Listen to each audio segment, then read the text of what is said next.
স্কন্ধে আমরা প্রিয়ব্রতের বংশের কথা শ্রবণ করব। ওং নমো ভগবতে বাসুদেবায়। ওং নমো ভগবতে বাসুদেবায়।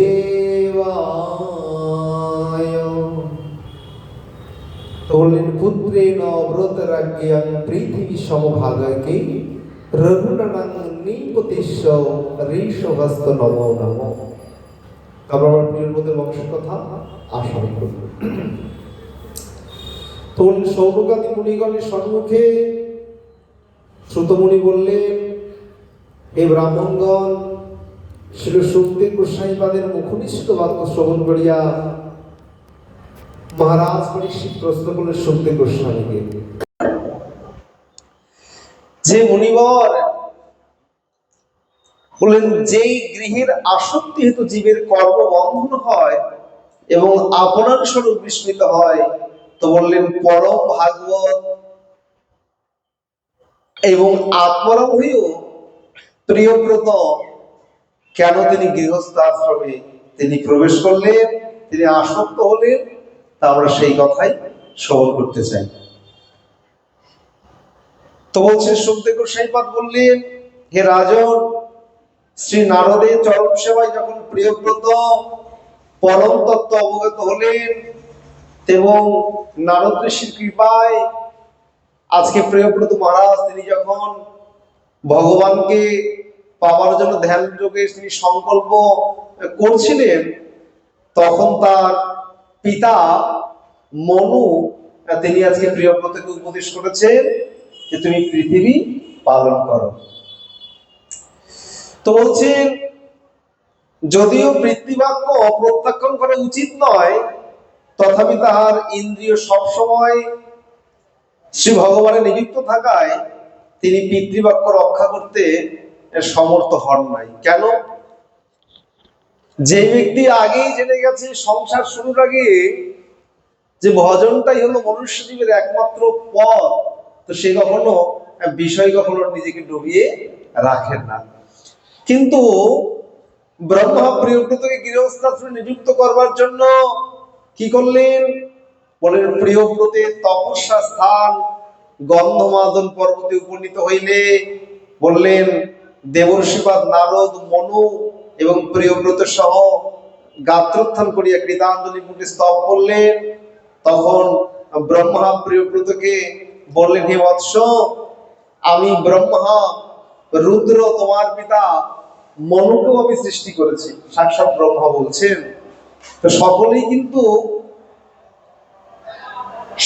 বিষ্ণুর অংশ, তো সকলেই তারা কিন্তু বিষ্ণুর আদেশটা পালন করেছে। তো বললেন, যেই ব্যক্তি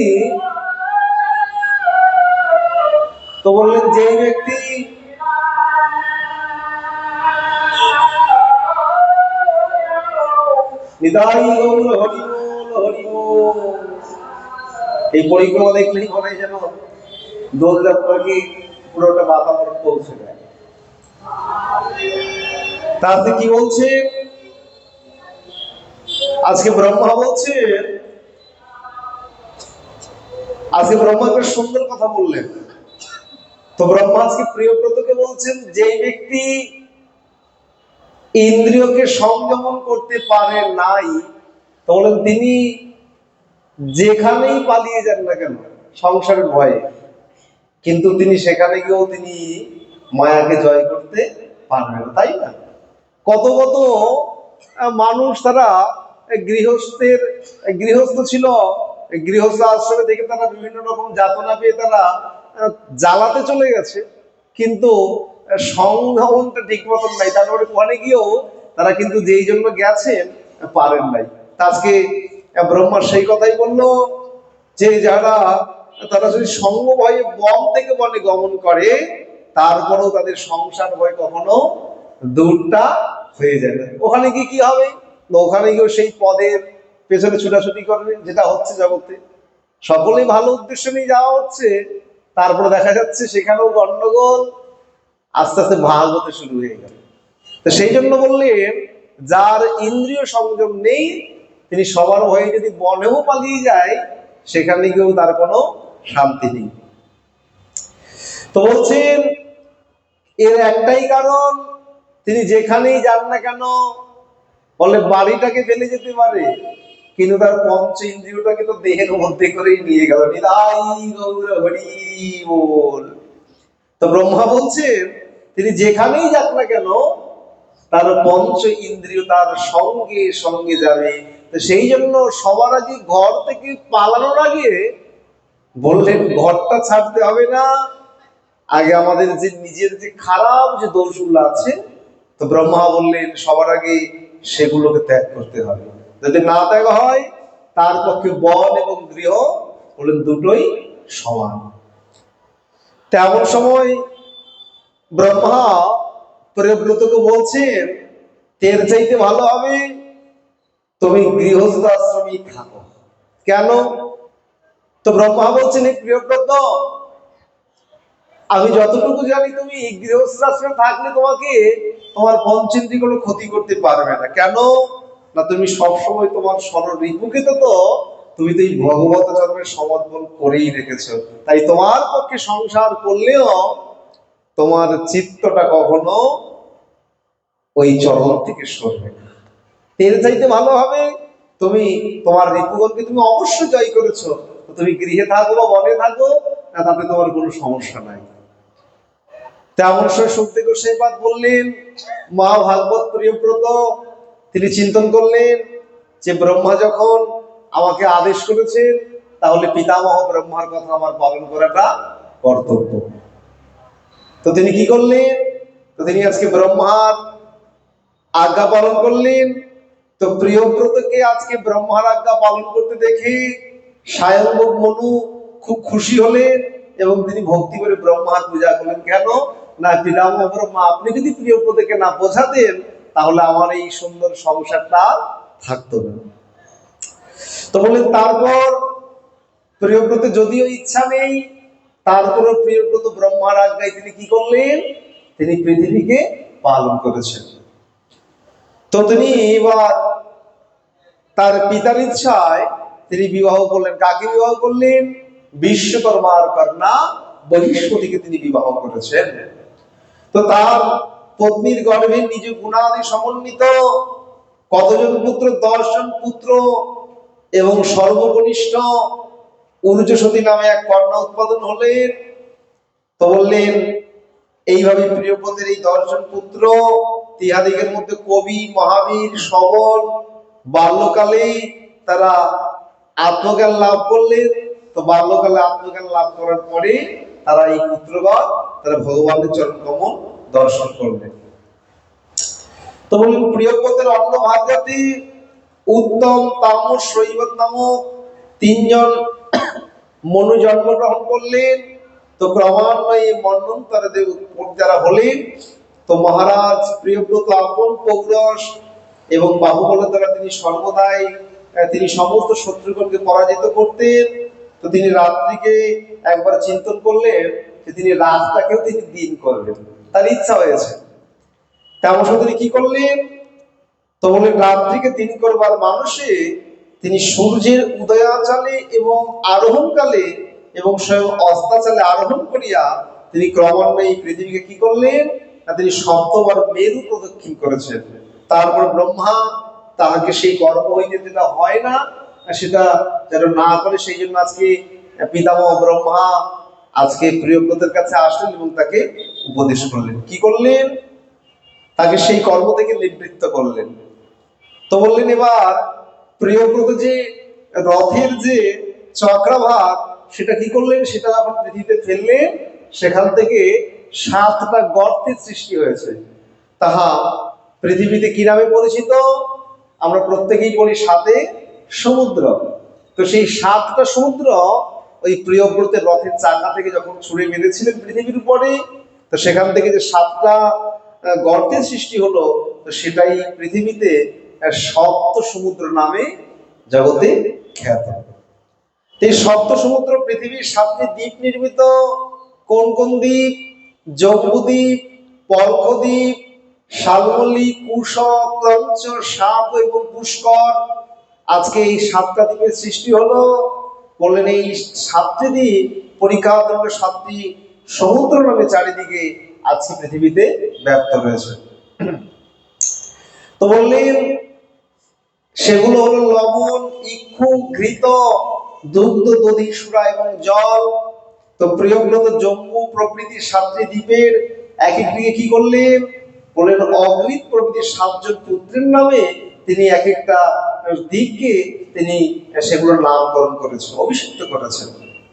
তাহার উরুজবতী নামক কন্যাকে তিনি চিন্তন করলেন। এবার তার কন্যা তাকে সম্পাদন করতে কার কাছে সম্পাদন করবেন? তো তিনি দৈত্যদের গুরুকে শুক্রাচার্য, আজকে প্রিয়ব্রত তার কন্যা তাকে সম্পাদন করলেন শুক্রাচার্যের কাছে। তো শুক্রাচার্যের কন্যা হলো কি? শুক্রাচার্যের কন্যা হলো দেবযানী। হে রাজন, তো বললেন অমিতামল পরাক্রমশালী হইয়াও দেবর্ষি নারদের অনুগ্রহে তো বললেন আত্মবিদ্যা লাভ করে মহারাজ পরম ভাগবত প্রিয়ব্রত রাজ্যাদি সুখ ভোগ করছেন। তিনি আজকে এত বড় পৃথিবীর অধিপতি, তারপরও বলে তিনি নিজেকে অসুখী বলে মনে করছেন। তিনি নিজেকে অসুখী বলে মনে করছেন কেন? বলে তিনি একবার আক্ষেপের সঙ্গে বললেন, কি বললেন? বলেন আমি বিবেকী হইয়াও আমি অসাধুর মতন কর্ম করছি। আমি এই জগতে এসেছিলাম ভজন করতে, কিন্তু তারপর আমি কি করছি? আমি আজকে এত বড় পৃথিবীকে নিজের মতন করে পরিচালনা করছি। তো তিনি এইরকম ভাবে নিজেকে ধিক দিচ্ছেন যে আমি এই জনজাগতিক মানুষের মতন আমি বিষয় ভোগে আমি মত্ত হয়ে গেছি। তেমন সময় তিনি চিন্তন করলেন আমার আর বিষয় ভোগের প্রয়োজন নাই, এবার আমাকে ছাড়তে হবে। তো বলছেন আমি ভারজান ক্রিয়ামি হয়েছি, আমাকে ঠিক এইরূপ বলিয়া তিনি কি করলেন? প্রিয়ব্রত নিজের নিন্দা নিজেই করে, যেটা আমাদের প্রত্যেকের করা উচিত, কিন্তু আমরা তো পারি না। আমরা সবসময় সকলের দোষগুলি বিচার করতে থাকি, কিন্তু আমার মধ্যে যে কতগুলো খারাপ গুণ আছে তো সেগুলো যতক্ষণ না নিজে গুণ দেখতে পারবো ততক্ষণ কিন্তু সাধু হতে পারবো না। তো সেই জন্য প্রিয়ব্রত সবার আগে নিজের যে আত্মদোষ, তো প্রিয়ব্রত মহারাজ তিনি আগে নিজের আত্মনিন্দা শুরু করেছেন। আমার মতন মানসিক পক্ষে এরকম করা উচিত হয় নাই, তিনি ইত্যাদি ইত্যাদি তিনি তার সমস্ত দোষগুলো খুলতে শুরু করলেন।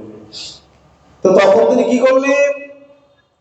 তো তিনি চিন্তন করলেন আমাকে এবার সবকিছু পরিত্যাগ করে আমাকে দেবর্ষিপাদ নারদের কথা মতন আমাকে এবার আমার এই জগতে যেই জন্য আসা আমাকে সেই কার্য করতে হবে।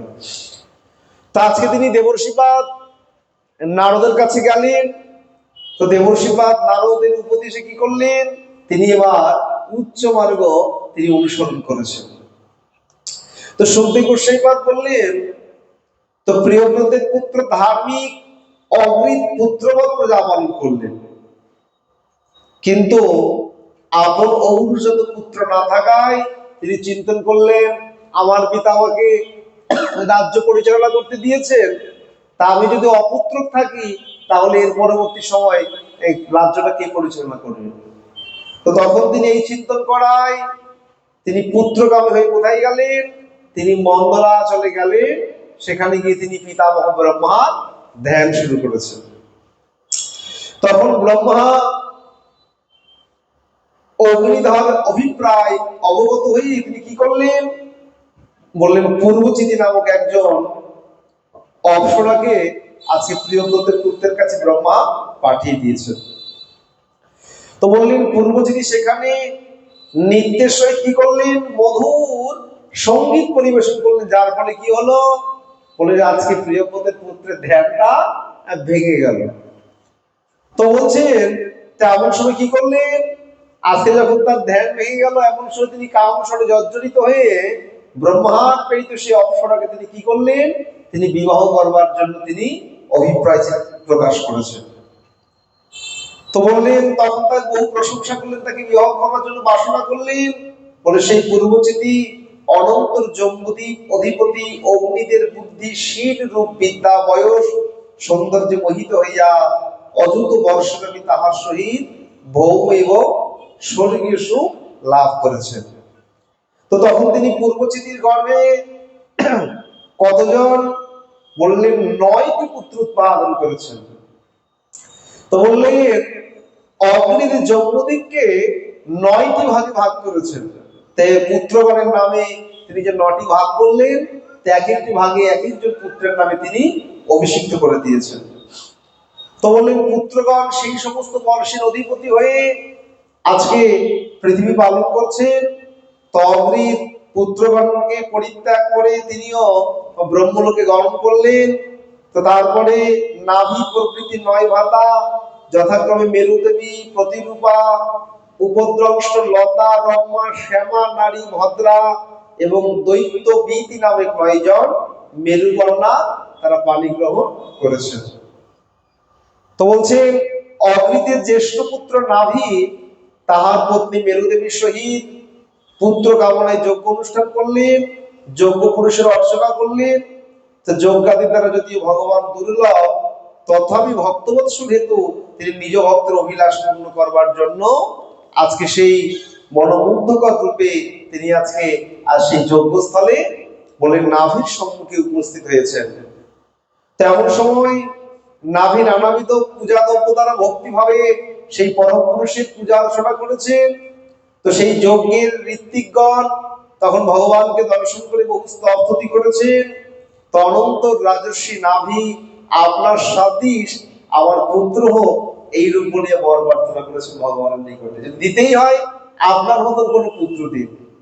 কিন্তু ভগবান বললেন এই জগতে আমি আমার মতন পুত্র কোথা থেকে পাবো, কেন না আমার মতন জগতে আর একজনও নাই। তো সেই জন্য বলছেন এই বর জগতে অতীব দুর্লভ, তথাপি যখন তুমি ভক্তাধীন ভগবান তো আমি, তো যেই ভক্ত আমায় যেমন বাঞ্ছা করেনি সেই ভক্তের বাঞ্ছা সেইভাবেই পূর্ণ করি। তবে আমি তোমার পুত্র রূপে আমি তোমার ঘরে আমি জন্মগ্রহণ করবো নাভি পুত্র রূপে। বলিয়ে ভক্তবৎসল ভগবান কি। তো বলছেন আজকে ভগবান যখন তাকে কথা দেন, তো ভগবান কিন্তু কথা দিলে রাখে। এটা তো জয়দেবের কথা না, 7টা দিন 7:30টায় আসে। তাতে ভগবান কথা দিয়েছেন। আজকে অনন্ত ভগবান মেরুদেবীর গর্ভে আবির্ভূত হলেন। তো বলে নাভি তাহার পুত্রের নামকরণ করেছে ঋষভদেব। বলিয়ে ঋষভদেব ভগবান কি। আজকে যখন ঋষভদেব ভগবান জন্মগ্রহণ করলেন, তো সাধু চিনবো আমরা মরণ দেখে, আর ভগবান চিনবো চরণ দেখে। বা দেখেছে এই জন্য পাঠ শুনলেই একটা বলে ফেলবে। আজকে ঋষভদেবের চরণটা যখন তার মাতৃদেবী দেখলেন ভগবানের চরণে যতগুলো লক্ষণ, শঙ্খ চক্র গদা পদ্ম যে লক্ষণ দেখলেন, ঋষভদেব পুত্র তার পায়ে ভগবান নারায়ণের সেই সমস্ত চিহ্ন তিনি দেখতে পারলেন। তা আজকে তিনি বুঝতে পারলেন আমার ঘরে তাহলে ভগবান যে কথা দিয়েছে, তাহলে আমার ঘরে ভগবান পুত্র রূপে তিনি ধরা দিয়েছে। আজকে মা মেরুদেবী আজকে ঋষভদেবকে নিজের পুত্র স্নেহী ভগবান স্নেহে তিনি পালন করতে শুরু করলেন। তো বললেন একবার স্বর্গের দেবতাদের রাজা কে ইন্দ্রদেব, তিনি মনে মনে চিন্তন করলেন যে ঋষভদেবটা কি ভগবান, তাহলে একবার তো পরীক্ষা করে দেখতে হয়। মানে সব জায়গাতেই আছে, সব জায়গাতেই আছে। তো বলছে তো কি করলেন, তো তিনি আজকে পরীক্ষা করলেন দেখি তুমি কেমন ভগবান। তো কি করলেন, ইন্দ্র হচ্ছে ঝড় বৃষ্টির দেবতা। তো বললেন তুমি যদি ভগবানই হবে আমি তোমায় পরীক্ষা করব, তাহলে কি করব, আমি আমার ঝড় বৃষ্টিগুলো আর পৃথিবীর উপর বর্ষিত হতে দেব না।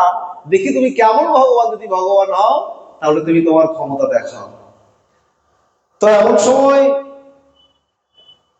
ঋষভদেব অবহেলাপূর্বক হাস্য করিয়া নিজ কি করলেন, নিজ যোগ মায়া দ্বারা তিনি অজনাভ নামক নিজ মণ্ডলে তিনি আজকে নিজের যোগ বলের প্রভাবে সে ভগবান কি করলেন, ইন্দ্রের বজ্রের চাইতো ভগবান নিজের মায়া দৃষ্টির দ্বারা সেখানে মেঘ সৃষ্টি করলেন এবং সেখানে বৃষ্টি শুরু করে দিয়েছেন। তো বললেন রাজর্ষি নাভি ঋষভদেবের উপর সদাচারের মর্যাদা রক্ষার করিবার ভার প্রদান করিয়া নিজ পত্নী মেরুদেবীর সহিত তিনি কি করলেন, তিনি আজকে পুত্র ঋষভদেবের উপরে রাজ্যের ভার দিয়ে তিনি চলে গেলেন বদ্রিক আশ্রম। তো সেখানে গিয়ে তারা ভগবানের বৈকুণ্ঠ আশ্রমে, সেখানে বদ্রিক আশ্রমে গেলেন তারা। মেরুদেবী এবং তার স্বামী তারা দুজনাই ভগবানের চরণ কমল প্রার্থনা করলেন। তো অন্তিমে তারা ভগবানের ধাম গোলক বৃন্দাবন তারা প্রাপ্ত হয়েছে। তো ভগবান ঋষভদেব তিনি বাল্যকালে গুরুকে বিদ্যা শিক্ষা করে শ্রী গুরুকে তিনি চিন্তন করলেন যে দেখবে, এটা খেয়াল করে, যেই জিনিস বিনা পয়সায় পাওয়া যায় সেটা তুমি কোনো গুরুত্ব থাকে না। ধ্রুব সত্য কথা, যেই জিনিস বিনা পয়সায় পাওয়া যায় সেই জিনিসের কোনো গুরুত্ব পায় না। কেমন, ধরো কোনো ডাক্তার, ধ্রুব সত্য কথা, নিজে প্র্যাকটিক্যাল দেখেছে এটা, কোনো ডাক্তার যত বড়ই হোক, যদি এই যেমন দোলের সময় পরিক্রমা হয়, তো পরিক্রমার মধ্যে কিন্তু অনেক দিল্লি মুম্বাই থেকে না এরকম অনেক বড় বড় ডাক্তারবাবুরা তারা সাধারণভাবে পরিক্রমায় আসে। তা আমি এটা খেয়াল করে দেখেছি। তো ধরো কাউকে ডাকলো, কোনো অসুস্থ দেখলো, এরকম দেখে তো কিছুদিন লিখে দেয়, কোনো ওষুধ দেয়, মানুষ ভাবে ও কে না কে একটা লিখে দিলে এটা হয় নাকি। কিন্তু সেই ডাক্তারবাবু যদি 5,000 টাকা ভিজিট নিয়ে বসে, ফলে দেখবি এমনিতেই নাম শুনে ভিজিটের এই বাবা রোগ সেরে যায়, তাই না? এই জন্য যে কোনো জিনিসে যদি দক্ষিণা নেওয়া হয় সেটার একটা কিন্তু গুরুত্ব থাকে। তো এই জন্য ঋষভদেব ভগবান তিনি আজকে ভগবান হয়ে জগৎজিকে শিক্ষা দিলেন যে গুরু দক্ষিণা দিতে হয়, দক্ষিণা ছাড়া কখনো সেটার গুরুত্ব থাকে না। তা আজকে ঋষভদেব ভগবান কি করলেন, তিনি আজকে গুরুদেবের ইচ্ছা মতন আজকে গুরু দক্ষিণা প্রদান করলেন। তা আজকে তিনি গৃহস্থ আশ্রমে প্রবেশ করে তিনি আজকে সমস্ত জগৎ গৃহস্থ মানুষকে তিনি আজকে ধর্ম বিষয়ে ঋষভদেব ভগবান শিক্ষা প্রদান করেছেন। তেমন সময় ইন্দ্রদেব নিজের ভুলটা বুঝতে পারলেন। ইন্দ্রদেবের ভুলটা ভেঙে গেল যে ঋষভদেব কেউ সাধারণ নয়, আর ঋষভদেব সাক্ষাৎ ভগবান। তেমন সময় তিনি কি করলেন, আজকে বাবা ইন্দ্রদেব সন্তুষ্ট হয়ে তিনি কি করলেন, নিজের কন্যাকে আজকে ঋষভদেব ভগবানের হাতে সম্পাদন করে দিয়েছেন। কি নাম, জয়ন্তী নামক কন্যাকে ঋষভদেব ভগবানের হাতে সম্পাদন করেছেন।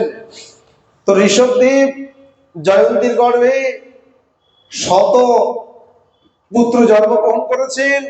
তো তাদের মধ্যে জ্যেষ্ঠ পুত্রকে ভরত, তিনি খুব মহাযোগী ছিলেন, যার নামেই আমরা যে ভারত ভূমিতে জন্মগ্রহণ করি সেই ঋষভদেবের পুত্রের নামই হলো ভরত। বলিয়ে ভারত মহারাজ কি।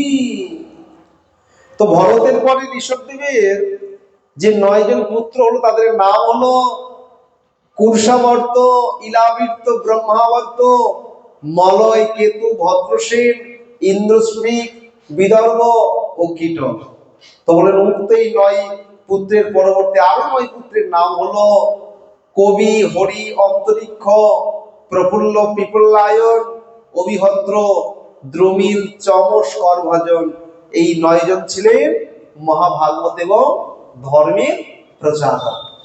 এইরকম মহাত্মাগণ যদি জগতে না আসতেন, সবাই যদি আমরা নিজের মতন করে ভাবতাম, শুধু আমি আজ জগতের কোনো ভাবনা না, তাহলে জগতের সংসার কিন্তু চলতো না, তাই না?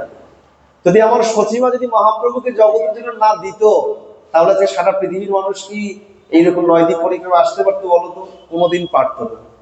এই জন্য এই ধরনের মহাত্মাগণ জগতে এসছেন একমাত্র তারা নিজের জন্য নয়, একমাত্র তারা এসেছেন জগৎ জীবের কল্যাণের জন্য, কলিহত জীবকে উদ্ধার করবার জন্য।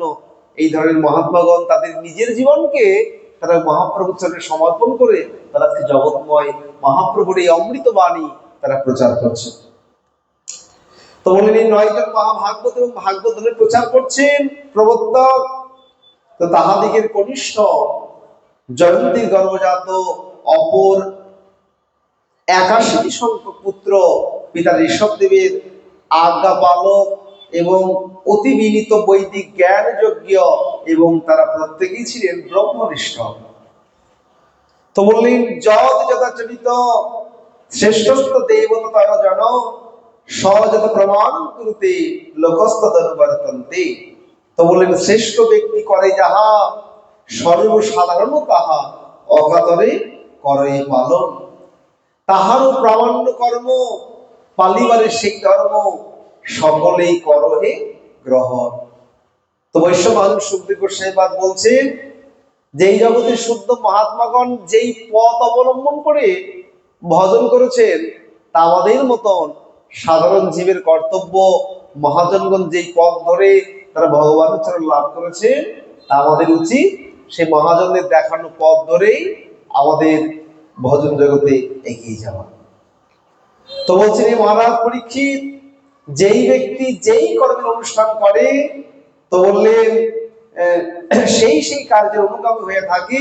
তো কাজে ঋষভদেব স্বয়ং ভগবত স্বরূপ হইয়াও তিনি লোকের মঙ্গলের নিমিত্ত তিনি কার্য করলেন। কেন? তিনি জগৎকে শিক্ষা দেওয়ার জন্য এসেছেন। তো বললেন লোক শিক্ষার জন্য তিনি কি করলেন? সাম দান ভেদ দণ্ড এই চতুর্বিধ নৈতিক উপায় সৃষ্টি করেছেন। কেন? যদি দেশে আইনটাই না থাকে তাহলে সমাজে কি হবে? বিশৃঙ্খলা সৃষ্টি হবে। সেই জন্য তিনি আজকে কি করলেন? এইরকম চারটে নৈতিক উপায় তিনি করে কি করলেন? সমাজ যে উচ্ছৃঙ্খল ছিল সেই উচ্ছৃঙ্খল সমাজকে তিনি আজকে এই চারটি নীতির দ্বারা তিনি শান্ত করেছেন, শাসন করেছেন। তো বলেন কোন এক সময় ঋষভদেব ব্রহ্মাবর্ত দেশে আসিয়া ব্রহ্মর্ষিগণের সবাই উপস্থিত হয়ে তিনি প্রজাগণের সম্মুখে নিজ পুত্রগণকে শিক্ষাদান করবার উদ্দেশ্যে বললেন, হে পুত্রগণ। তো আজকে ঋষভদেব তার পুত্রগণকে শিক্ষা দিচ্ছেন ভগবান হয়ে। কি শিক্ষা দিচ্ছেন? বললেন নরদেহ লাভ করিয়ে বিষয় ভোগ দ্বারা যে শরীরের অপসায়ন করা উচিত নাহি, অপ্রাকৃত তপস্যায় অন্তঃকরণ বিশুদ্ধ হয় এবং অসীম ব্রহ্মানন্দের সুখ হয়। ধ্রুব সত্য কথা। দেখা আমরা 1 ঘন্টা 2 ঘন্টা বসলেই আমাদের কত কষ্ট। আর বিনোদ বাবাজি মহারাজ সেই ভোর 4টেই বসেন। ওঠেন কটায়? বিকেল 4টায়। হ্যাঁ, শুধু মাঝখানে 10টার সময় সম্ভবত কিছুক্ষণের জন্য একটু ওঠেন। সেই জন্য আমাদের সর্বসময় দেহ নিয়ে আমরা ব্যস্ত, আর তারা দেহ নিয়ে নয়, তারা দেহি নিয়ে ব্যস্ত। তারা সেই ভগবানকে ভোর 4টায় বসে আবার বিকেল 4টায় উঠে। তারপরে আবার সেখান থেকে উঠে বড়সড় রাধারানীর বাড়ি পরিক্রমা, তারপরে রাতে আবার হরিকথা। তাহলে সারাটা দিন তারা ভজন এবং জগতের কল্যাণের জন্যই তারা কাটিয়ে দিচ্ছেন। তো সেই জন্য ঋষভদেব ভগবান তার পুত্রগণকে বললেন যে বিষয় ভোগ দ্বারা এই শরীরটাকে নষ্ট করে উচিত নয়। তো সেই জন্য বললেন অপ্রাকৃত তপস্যার দ্বারাই একমাত্র অন্তঃকরণ বিশুদ্ধ হয়। ভজন না করলে, জপ না করলে কখনোই আমাদের মনের যে কালিমাগুলো সেগুলো যায় না। একমাত্র ব্রহ্মানন্দে যিনি অনুভব করে একমাত্র তিনিই জানেন যে কত আনন্দ। তো আজকে ঋষভদেব ভগবান তার পুত্রগণকে আরো বলছেন। কি বলছেন?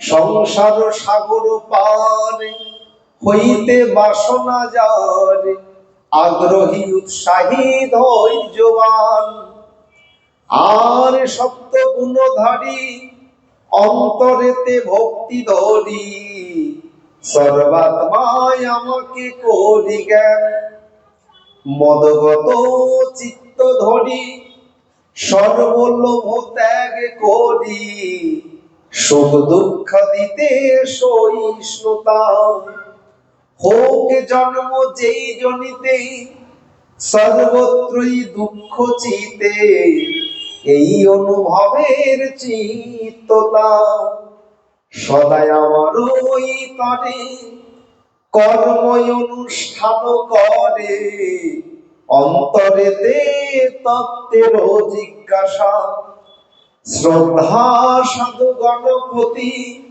নির্জনেতে অবস্থিতি, ব্রহ্মচর্য পালন তপস্যা, শরীর গৃহাদিতে অহং বুদ্ধি নাই চিতে, কর্তব্য পালনে সতর্কতা, কর্মে ফলাকাঙ্ক্ষা নাই, ভক্ত সঙ্গ সর্বদাই, শাস্ত্রয় অধ্যয়ন উদারতা।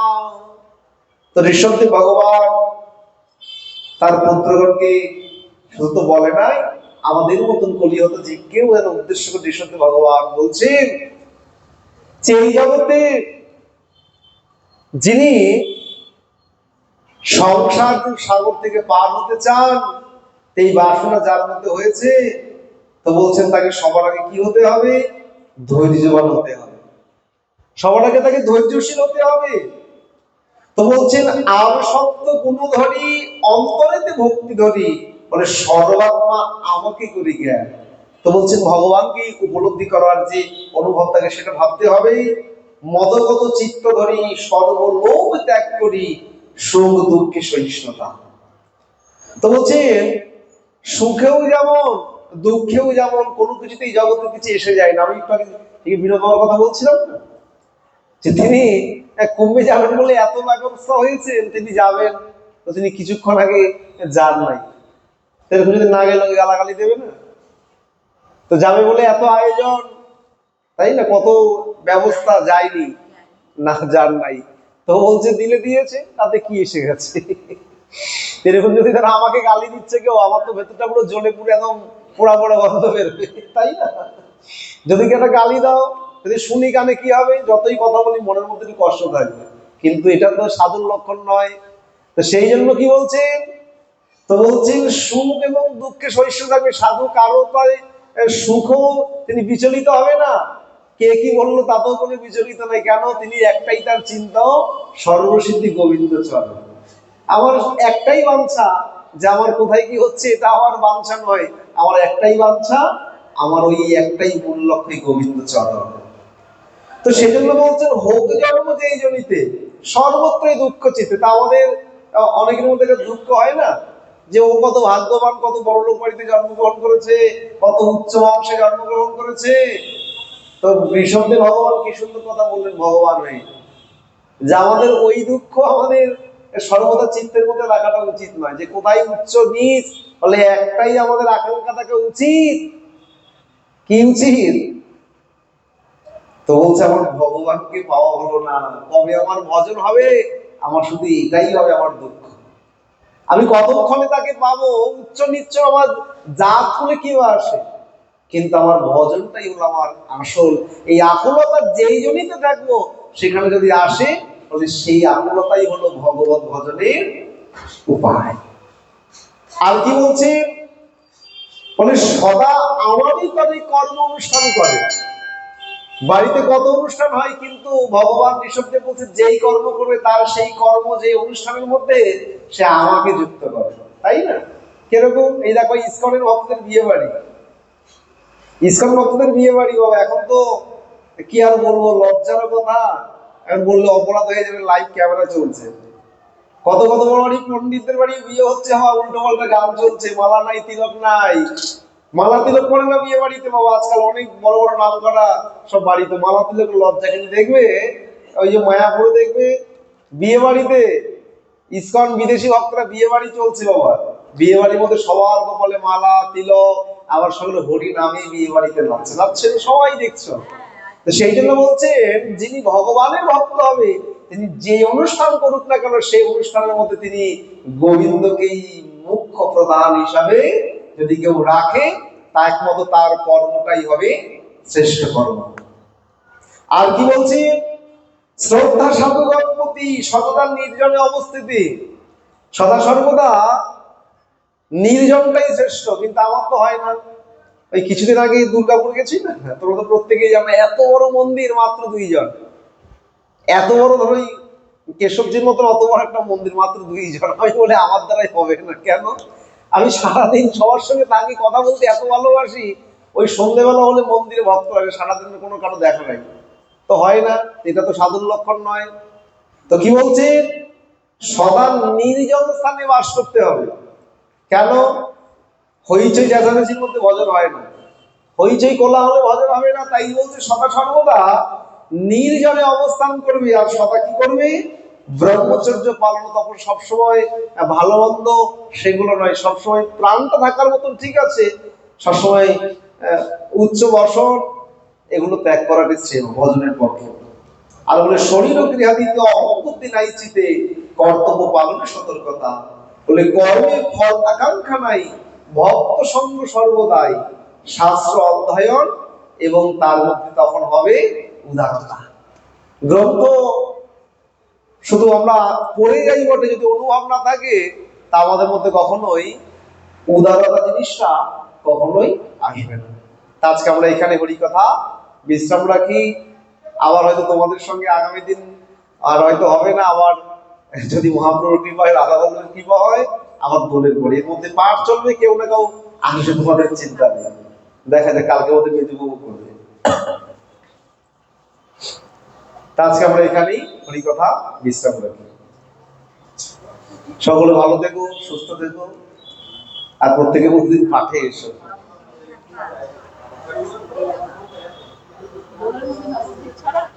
না, কৃষ্ণ নদিয়াই থাকবো, নদিয়া ছেড়ে যাবো না, কৃষ্ণনগরে থাকবো।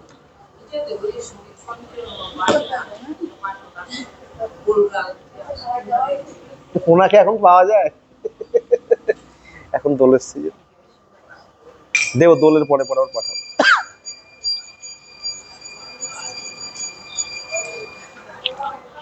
বলিয়ে ভক্তবৎসল ভগবান কি। দেখে আগামী দিন এক পা আসতে পারি। হ্যাঁ হ্যাঁ, তাহলে আরো অতি উত্তম হয়।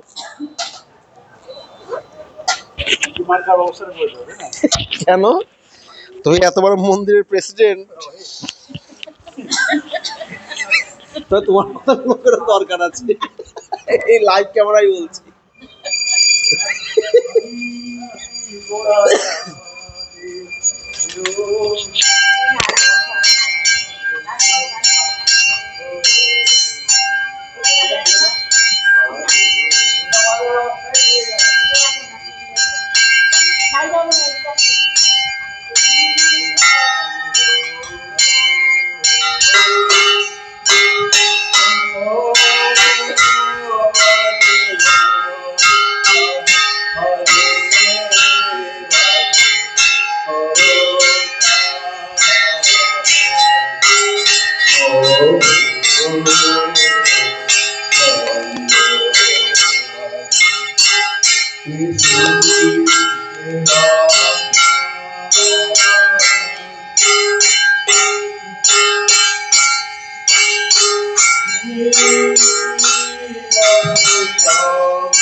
Oh,